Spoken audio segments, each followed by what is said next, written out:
Hello viewers, it's Josie. Welcome back to Eclectic Movie Reviews. And uh the Oscars are a week from today. And so this evening, what I'm going to do is my annual tradition of pairing each of the Best Picture nominees to an older movie that people of this generation may not have seen yet. And without further ado, here I go. First up, for All Quiet on the Western Front, which, full disclosure, I still haven't watched. I watched the original recently, but I haven't watched the new one yet. But suffice to say, I went on and picked a World War I movie to pair it with anyway.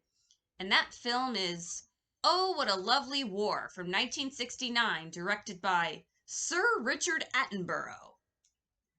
This is a satirical World War I set musical. Attenborough's directorial debut, believe it or not. It was adapted from a stage musical of the same title. It has an insane cast, featuring names including but not limited to Laurence Olivier, Dick Beaugrade, if I'm pronouncing his name right, John Gielgud, Ian Holm, Michael Redgrave, Colin Redgrave, Vanessa Redgrave, Maggie Smith, Susanna York. The songs in the stage musical were actually not written for it. Popular songs of that time period are performed. That is like time during World War I. And I have to say, I vibe with the songs more than I thought I would. From a structural standpoint, the story is told in a series of vignettes, similar to, and that's why it gave me Altman vibes. It reminded me of MASH in that regard. And I would attribute that to the big ensemble cast and the vibrant color palette. Oddly enough, I was sort of reminded of Buñuel a little bit, who I'll bring up later, with the surreal allegorical set pieces. Both All Quiet on the Western Front, sight unseen. Well, you could pair this with the original. And Oh, What a Lovely War depict our characters initially optimistically excited about the prospects of heroically fighting for one's country, but then realize that philosophy is just a bunch of bullshit. And, you know, the ending shots of the original All Quiet on the Western Front and Oh, What a Lovely War are actually very similar. You'll know once you see them. Oh, What a Lovely War is not streaming anywhere for free. I mean, you can rent it for a few dollars, but not everyone wants to do that. You can rent it on DVD at the library. It's not yet on Blu-ray, I don't think. But this would be the perfect release for Kino or even Paramount Presents, given that it is a Paramount title. Next up, for Avatar: The Way of Water, I am going with Hayao Miyazaki's 1984 film, Nausicaa of the Valley of the Wind. Now, both James Cameron and Hayao Miyazaki have expressed their passion for caring about the environment in their films. Nausicaa is set in a post-apocalyptic future reckoning from a violent conflict known as the 7 Days of Fire. And the environment is ravaged by war. There's air and water pollution to the point where people have to wear masks to avoid poisonous gas in the air. And there's what is referred to as a toxic jungle, a primeval forest home to what are believed to be pernicious plants, trees, and insects, that's the name of the insects. Our protagonist, Nausicaa, is a pacifist princess and kick-ass warrior. Early on in the film, she braves the wilderness and enters the toxic jungle, intending to learn all about the ecology and discover medicine for her ill father. Nausicaa communicates with the and realizes that they are actually not all that bad. This is comparable to how one of the sons in Avatar: The Way of Water befriends that whale. Nausicaa and her allies work to stop human warfare in order to protect the and the state of the planet. Just like in Avatar, human warfare is the biggest threat to the land. And the imagery, like in every Hayao Miyazaki film, is fantastic. The score is beautiful, and Nausicaa is such an inspirational character. She's such a great role model for young girls because she's intelligent, courageous, and persevering. Oh, and by the way, I just recently finished reading this graphic novel by Hayao Miyazaki, Shuna's Journey.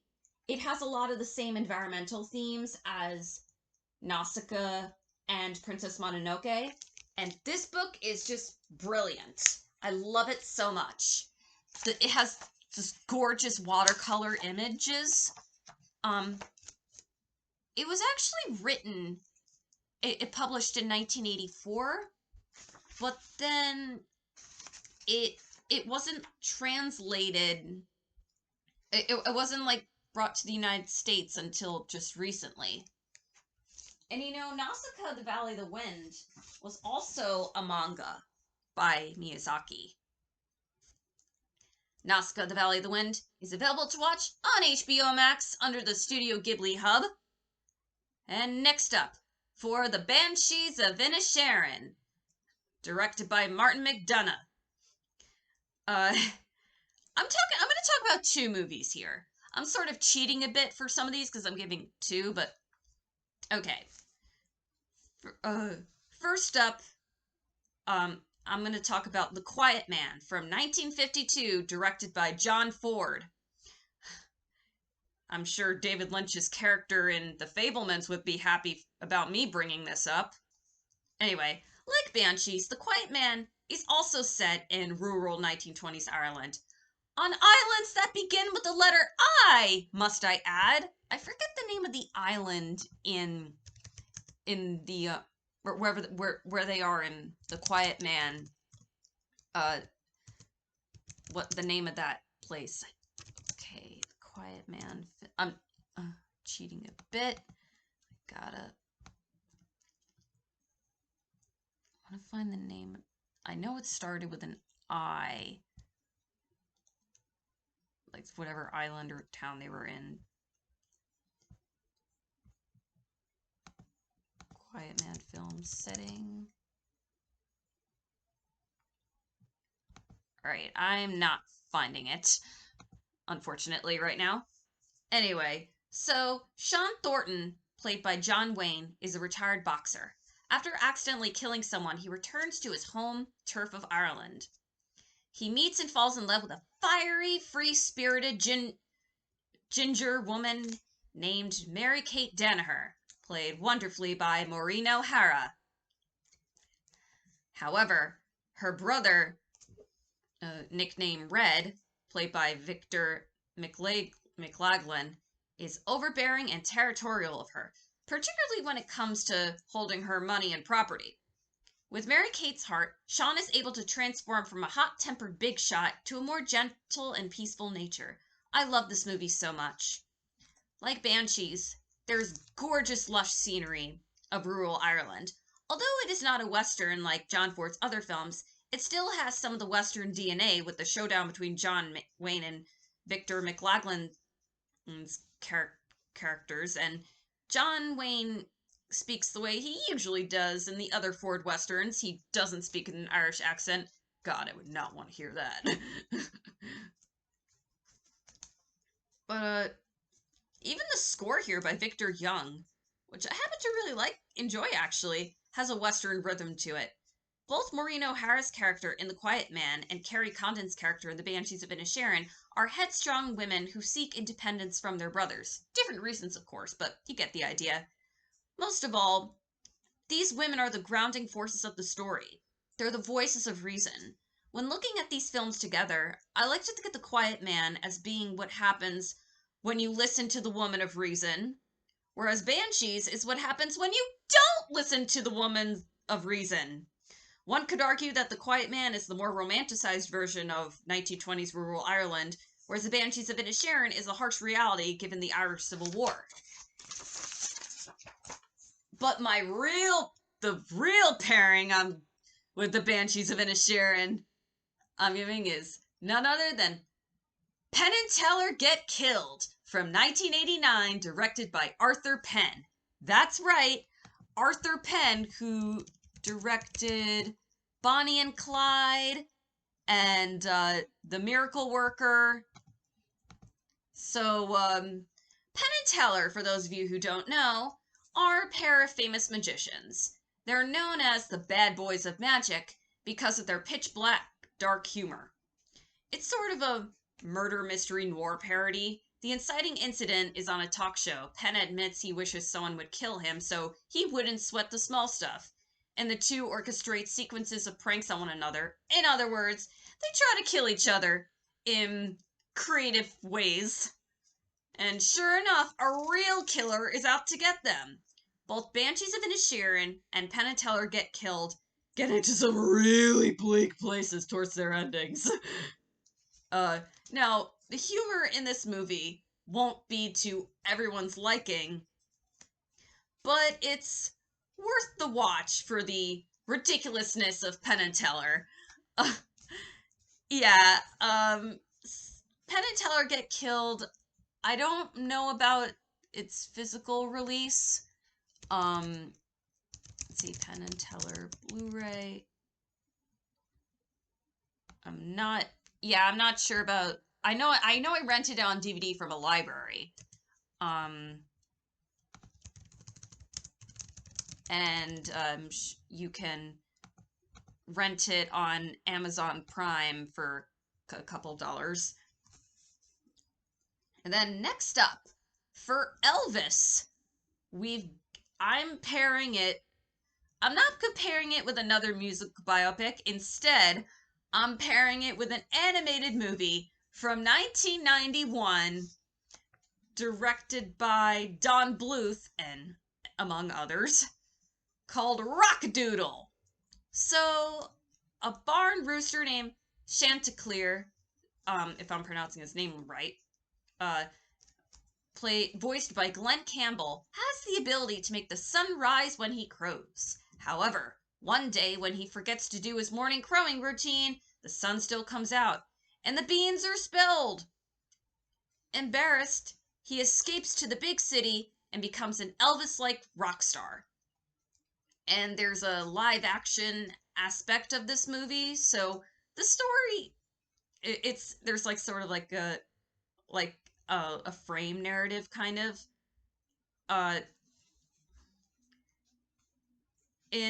So this story that I was just talking about happens to be a story that a kid named Edmund is reading, and then something happens where the kid is transformed into a cat and enters the animated world. Edmund, alongside a couple of other farm animals, are set on a quest to conquer the Grand Duke of Owls, voiced by Christopher Plummer.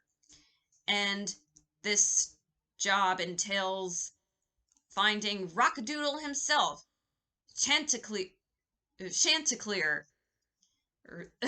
I don't. Maybe I could find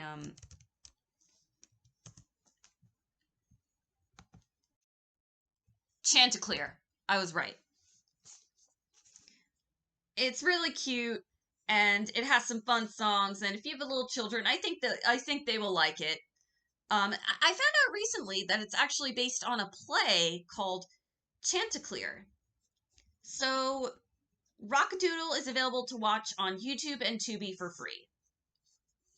Next up, for Everything Everywhere All at Once, I was originally going to pair this with this movie called Possible Worlds, with Tilda Swinton. It was from 2000. I watched it about a year ago when the movie came out. So the Google description reads as, in parallel worlds, a man constantly falls in love with the same woman, played by Tilda Swinton, while at the same time the police search for a serial killer who steals brains. Yeah, it's a pretty interesting movie, but instead of that, I decided to go with a movie that came out 30 years before it, funny enough, because Everything All at Once 2022 film, and I'm talking about Stay Tuned from 1992. John Ritter plays a slacker plumbing supply salesman named Roy Nabel. He's a TV addict, couch potato, much to his wife Helen's irritation. She's played by Pam Dauber, who's married to Mark Harmon. Or that's yeah, that's his name. Pam Dauber.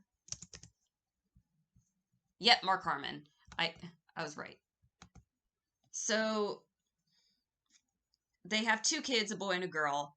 And then when John Ritter's character watches TV, he quotes the movies and shows that are on while watching them.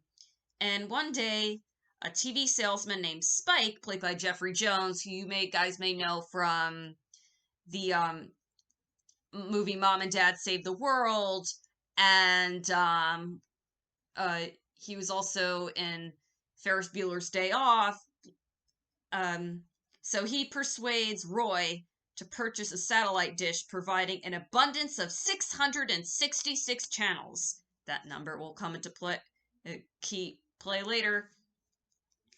And John Ritter and Pam Dauber are sucked into the TV. And it turns out that they're in another dimension, if you will, called Hellvision, operated by Spike himself, who's actually an apprentice of the devil.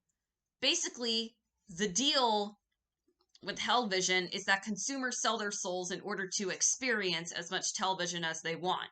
Eugene Levy plays one of the producers, and he's hysterical as always.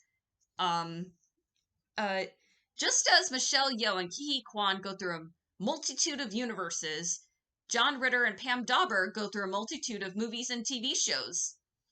There are parodies such as Three Men and Rosemary's Baby and Meet the Mansons. There's one scene where the villain Jeffrey Jones is driving over an old lady, and there's a sign that reads, "Driving over Miss Daisy."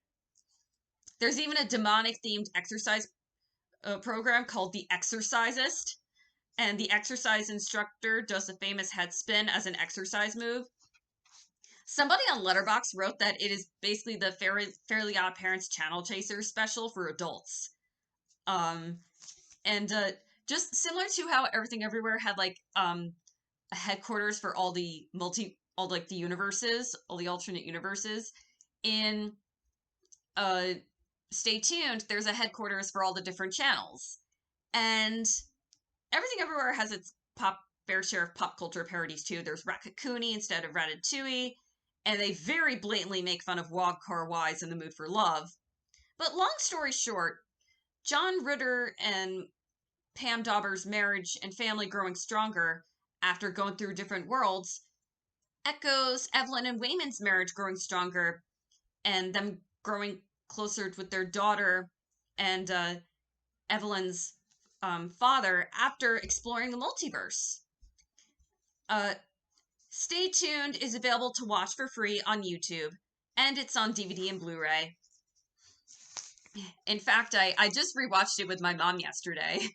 We had a lot of fun. For the Steven Spielberg's The Fabelmans. Okay. Something that has really bothered me on film Twitter. Let me preface this by saying that something that's really bothered me on film Twitter for the past couple of years is the notion that directors making personal and semi-autobiographical projects is suddenly a new phenomenon. It's not. It just goes to show you that film Twitter is not as well versed in cinema as they proclaim themselves to be. They don't know film history. They don't watch many movies earlier than the 2000s, whether they like to admit it or not. From the start of cinema, filmmakers have been making quote-unquote personal projects. Truffaut had The 400 Blows. Fellini had Amarcord. John Boorman had Hope and Glory, which I actually paired with Belfast last year. Paul Mazursky had Next Stop Greenwich Village. Spike Lee had Crooklyn, and Cameron Crowe had Almost Famous. And back to what I was saying, and I'm so sick of these apples to oranges comparisons. Like, it's Spielberg's Belfast, and then last year people were saying Belfast is Kenneth Branagh's Roma. These are such apples to oranges comparisons. You can't compare one director's life to another's. It's, of course, it's gonna be, of course there'll be similarities, but obviously very different from each other. Anyway, so a director named Barry Levinson had a series of films called the Baltimore Trilogy, which were Diner, Tin Men, and Avalon. Then he added a fourth one called Liberty Heights. Of those, I have only seen Avalon and Liberty Heights. Similar to Steven Spielberg, Barry Levinson also grew up in a Jewish family. And what's funny is, on the Siskel and Ebert review of Avalon, Roger Ebert said, Martin Scorsese makes movies about New York, John Hughes makes movies about Chicago, and Barry Levinson makes movies about Baltimore. Barry Levinson, by the way, for those who don't know, directed Rain Man, Good Morning Vietnam, Wag the Dog. Let's talk about Avalon first. Interesting connection, Spielberg connection here. The cinematographer Alan Davio, if I'm pronouncing his name right, who sadly passed away 3 years ago, did the cinematography for E.T., The Color Purple, and Empire of the Sun. During the beginning of the 1900s, a Jewish-Polish family immigrates to the United States to try to live the best life possible. We get a sense of their customs and traditions as well as generational divides. Sam Kirkinski, played by Armin Mueller-Stahl, is the patriarch, and his character very much reminds me of Judd Hirsch's character in The Fabelmans. He and his wife Eva, played by Joan Plowright, have a son named Jules, played by Aidan Quinn, who changes his last name from Kirkinski to Kay, much to his father's dismay. And he interprets this as disrespect for the family name. Jules marries a woman named Anne, played by Elizabeth Perkins, and they have a son, Michael, played by a very young Elijah Wood, and who is absolutely adorable in this movie. Jules and his cousin Izzy open up an appliance store together. Similarly, Izzy changes his last name to Kirk. The Kays move out of the Kirkinski's house into the suburbs. Sam does not approve to this approach of education that Michael's teachers use. Sam has to learn that times change and his children and grandchildren must follow and roll with them. Likewise, we see some generational divides in The Fabelmans. The pursuit of art in the parents' days were not necessarily looked at so fondly as careers. Most importantly, both films illustrate how even with obstacles lies the possibility of healing and self-actualization for future generations ahead. And then Liberty Heights is more of a coming-of-age film than Avalon is when comparing it to The Fabelmans. I mean, the young Barry Levinson stand-in is a key factor in Avalon, and that was Elijah Wood's character. I should have mentioned earlier, but whatever. Anyway, Liberty Heights delves into the Kurtzman's family in the 1950s. Again, some loosely based off of Barry Levinson's life. The parents are played by Joe Mantegna and Bebe Neuwirth. Joe Mantegna, you may know from Baby's Day Out. Joe Mantegna runs a sleazy burlesque business with Orlando Jones, and the sons are played by young Adrian Brody, and young Ben Foster. Adrian Brody's character is in college, while Ben Foster's character is still in high school. And Ben Foster's character has a crush on a fellow black girl at his school named Sylvia. And of course, there's tension there given the time period. Similar to Sammy in The Fabelmans, Ben Foster's character, his character's name is also Ben, faces anti-Semitism at school from bullies. And he learns to overcome that by learning to love and value himself. And again, the theme of self-actualization. I prefer Avalon to Liberty Heights, but Liberty Heights is still pretty good. Liberty Heights is not available to stream for free anywhere, but you can probably rent it on Amazon for a few dollars or rent it on DVD. For Tar! Oh, the dark side of composers. I'm pairing this one with Ken Russell's Listomania. I forget, what year is this? Listomania. I forgot to put the year on the paper. Listomania from 1975.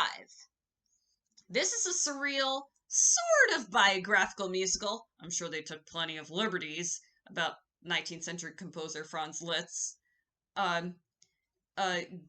Given that it's so... I doubt that with how surreal and trippy it is that it's 100% factual. Anyway, so yes, it's centered on Franz Liszt, played by The Who's Roger Daltrey. The film was loosely inspired by the novel Nolita by Marie de Gault, which is about her relationship with Liszt's.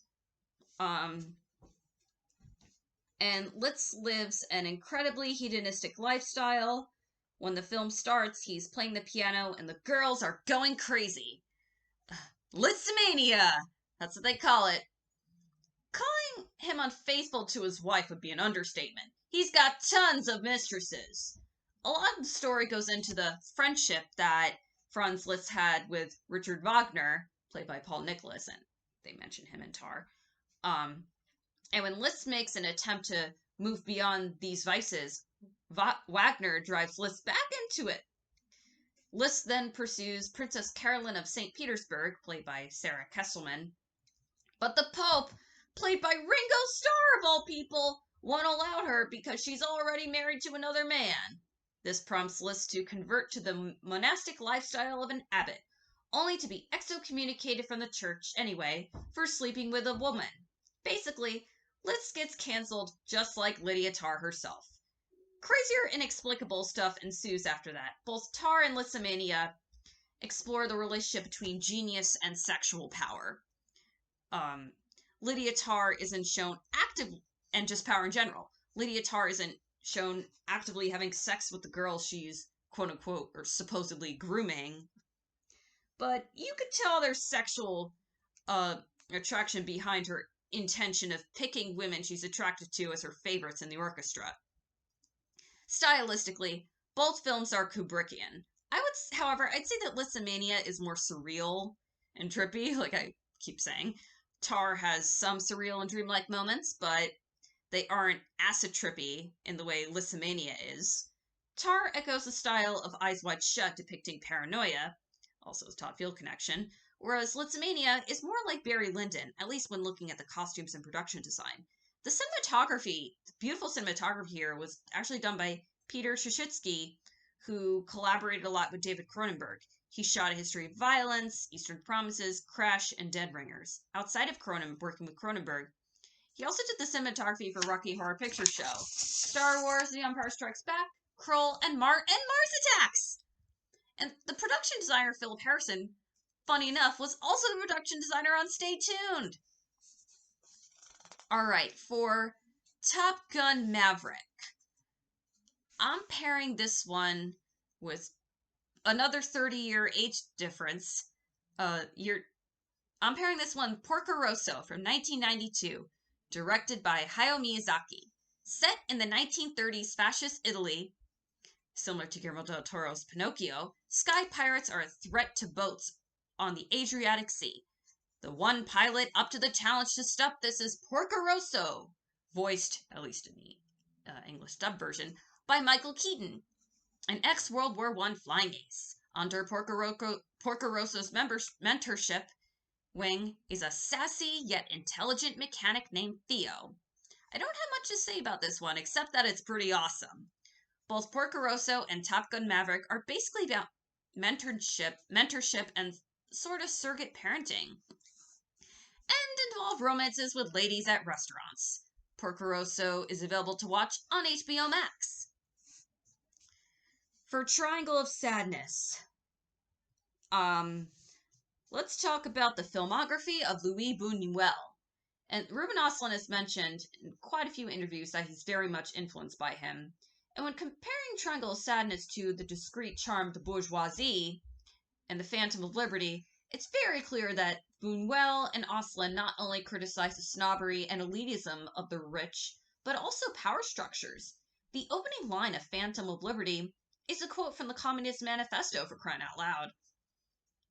So much so that they both include authority figures as characters and have conversations between them debating such issues. In Triangle, for example, we have the Russian oligarchical capitalist salesman, played by Zlatko Burek, having the debate with the Marxist captain, played by Woody Harrelson. In The Discreet Charm of the Bourgeoisie, Fernando Rey played Don Rafael Acosta, the ambassador of Miranda. And he he uh um he has, converse we hear what he has to say, what his character has to say in that film about such things.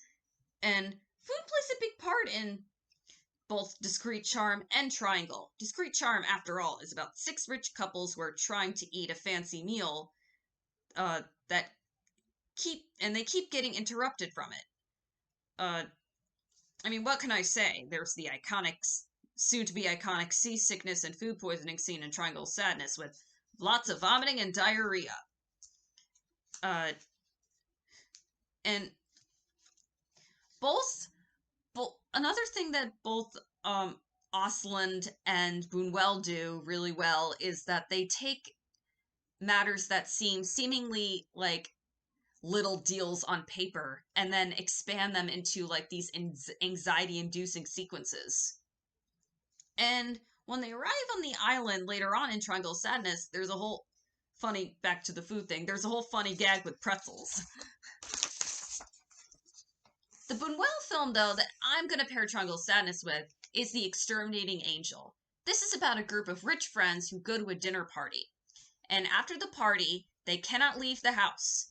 They're literally stranded in the party room for days. Even though they're not on an island, it's like they're stranded on an island. There's one point where they're eat where they eat paper. I kid you not. And I guarantee you this inspired Osland when he was writing the island portion of Triangle of Sadness. Ultimately, both films ask how the most privileged of people would respond when these privileges are threatened. Okay, so that's my uh that's my pairing with a Triangle of Sadness. And finally, for women talking, a, a film I really love, uh, which I saw with my cousin Felicia. If you're watching, I'm saying hi.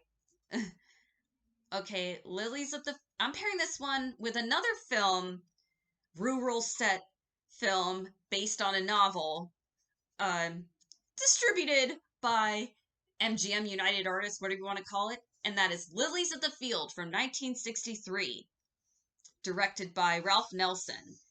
The film that won Sidney Poitier became the first black man to win the Best Lead Actor Oscar for this film. He was also nominated for Best Picture, Best Adapted Screenplay, Best Supporting Actress Lila Scala, and Best Black and White Cinematography. So Homer Smith, played by Sidney Poitier, is a traveling jack-of-all-trades handyman. And then one day, he stumbles across a farm in the rural portion of Arizona as he's intending to get water needed for his car. Then Homer meets a group of Roman Catholic nuns from Germany, Austria, and Hungary. The head nun, Maria, played by Lila Scala, also known as Mother Superior, convinces Homer to fix their roof. And not all the nuns are fluent in English, so he gives them English lessons. Sort of how Ben Wishaw's character in Women Talking attempts to teach the women some form of literacy. Because the nuns highly appreciate Homer's kind-hearted assistance, they task him with building a chapel. And what I really love about Lilies of the Field is how, even though it has features a black protagonist, they barely make any mention of the fact that he's black, only like once or twice. And that's really progressive for the time period. Anyway, so obviously both films feature good-hearted men getting a perspective of and helping a religious group of women. But more importantly, as I was saying, these men have empathy for the women and their challenges. And just as each of the women in Women Talking have their own distinctive personalities, so do the nuns in Lilies of the Field. And both films also have a surprising amount of humor in the dialogue. And yeah, that's all I have to say about that. I hope you enjoyed this video. So Lisa the Field is available to watch on Amazon Prime and Tubi. So let me go over each of the pairings I did, and then uh, and then we'll call it a day. Okay, so for All Quiet on the Western Front, Oh What a Lovely War. For Avatar: The Way of Water, Nazca: The Valley of the Wind. For the Banshees of Inisherin, The Quiet Man. For End, Penn and Teller Get Killed. For Elvis, Rockadoodle. For Everything Everywhere All at Once, Stay Tuned. For The Fabelmans, Avalon and Liberty Heights. For Tar, Listomania. For Top Gun Maverick, Porco Rosso. For Triangle of Sadness, Discreet Charm of the Bourgeoisie, and The Exterminating Angel. And for Women Talking, Lilies of the Field. Thank you for watching! If you want to check out more movie-related content or literature, poetry content, then click the like button and subscribe. Thanks for watching. Have a happy last week of award season. Goodbye for now.